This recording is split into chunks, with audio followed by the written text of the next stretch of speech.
አይገርምም? ግን ያላህ ስራ እኔ ሰዎችን አስተምራለሁኝ ወይንም እውቀትን እማራለሁ ብዬ አስቤው አይደለም ወደ መድረሳ የሄድኩት። ለታሪክ የሚነግራችሁ ማለት ነው። የምሄድበት ሳጣ ነበር የሄድኩት። ጓደኞቼን ፊልም ቤት በጣም ነበር የማየው ከወንድሜ ከትንሹ ከህፃን እያለን ገና ከ10 ዓመት በታች እያለን ማለት ነው።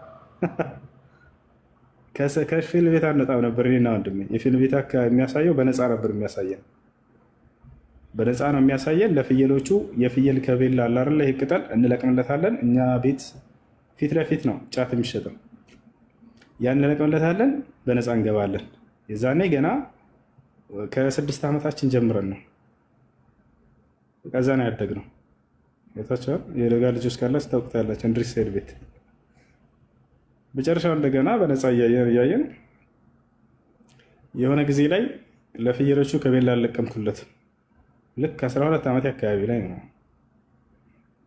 12 ዓመት አካባቢ ሲደርስ ነው። 6 ዓመት ሙሉ እዛ ነበርኩ።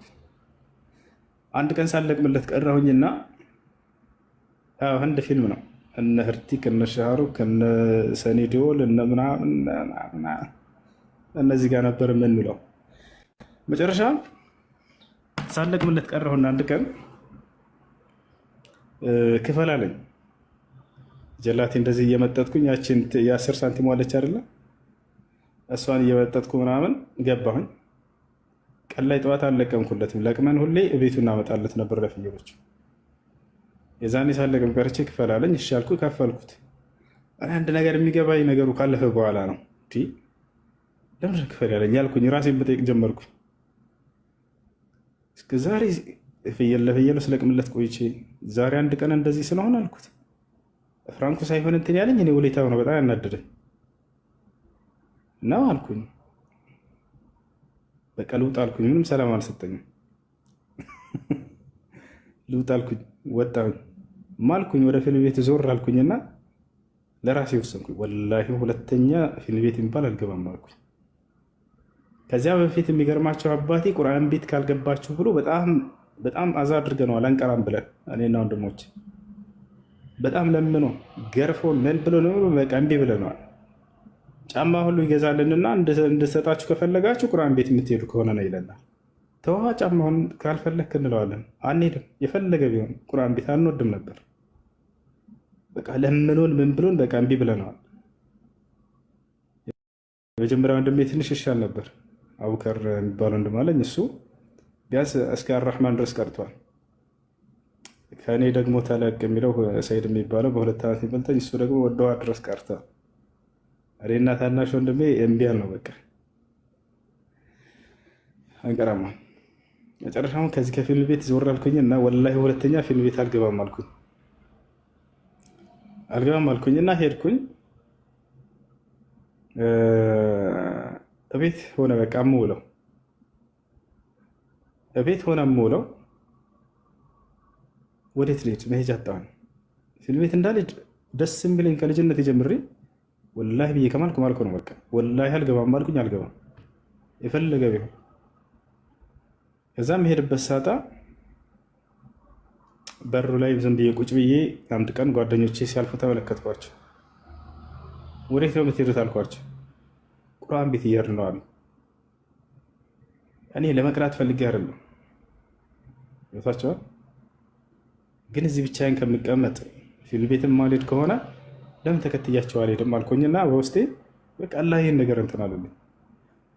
ልከተላችሁ አልኳቸው እና ተከተላሉ። ግን እኮ ቁርአን የለኝም አልኳቸው። ችግር የለውም ና ዝም ብላሉ። ከዛ በኋላ እሺ አልኩኝና ተከተልኳቸው ሄድኩኝ። ሲሄድ ቁርአን ቤት ገባኝ። አሊፍ ክፍል እዚህ ግባ አሉኝ። ጓደኞቼ ናቸው። አሊፍ ባ ታ ሳ ጂም እያለ ይጮኻሉ። እኔ ጮኸት አልወድም። ምንድን ነው የሚጮኸት አልኩኝ። ምንድን ነው የሚጮሁት እነዚህ ልጆች? እኔ ያልቀራም በቃ ብዬ ወጣሁና ሶላትስ ዝም ብዬ ጓደኛ እንደ ሚፍታህ የሚባል ልጅ ነበር። ሚፍታህ ጁድና አህመድ ጁድ ይባላሉ። የዛው የደጋ ልጆች ናቸውና ጠየቅኳቸው።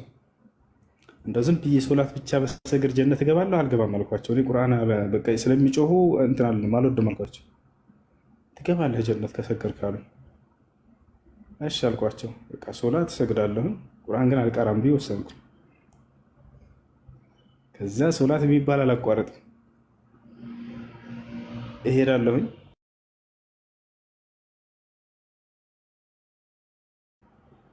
ይወታቸዋል የዛኔ ገና 5ኛ ክፍል ምናምን አካባቢ 6ኛ ክፍል ገባ 5ኛ ክፍል 6ኛ ክፍል እንደዚህ ነው።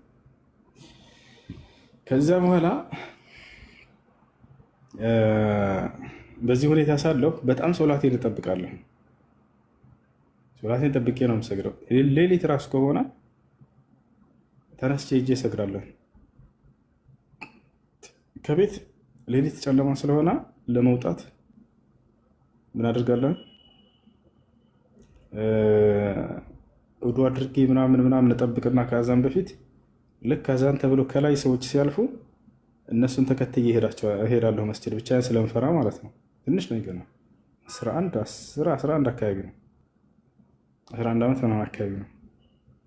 ከዛ በሽንቁር እንደዚህ ብዬ በሩን አይና ልክ ሰው ሲያልፍ ምናምን ባትሪ ይዘው ሲያልፉ እነሱን ተከትዬ እሄዳለሁ። በጣም በአብዛኛው አንድ ሰውዬ ሞተዋል፣ አላህ ይማረው። ያ ሰውዬ ነበር በዛ የሚያልፉ፣ እኛ ሰፈር ነው፣ ሽማግሌ ነበረ። ከዚያ በኋላ እሱን ተከትዬ እሄዳለሁ። እንዳውም ልጁ ባለፈው እዚህ መጥቶ በቃ ሲያስቀኝ ነበር። አባቱ ታሪክ እያነሳ አያቱ ነው ለዚህ ለጓደኛ ማለት ነው። ከዚያ ከላይ ይመጣል ያልፋል፣ ወደ መስጂድ ይሄዳል። እሱን ተከትዬ ሁሌ ይሄድ ነበር። አንድ ቀን ተከትዬው ከኋላ ሲሄድ እንደለመድኩት ባትሪውን ይዞ እንደዚህ ዝም ብሎ ዱላ ይዞ ምናምን ይሄዳል ወደ መስጂድ። በጣም ቀርቤዋለሁ ለካ ሳላስበው ከኋላ ልክ ማን ነው ብሎ ዘወር ሲል የለውም። አምልጥ አልኩኝ ወደ ቤት።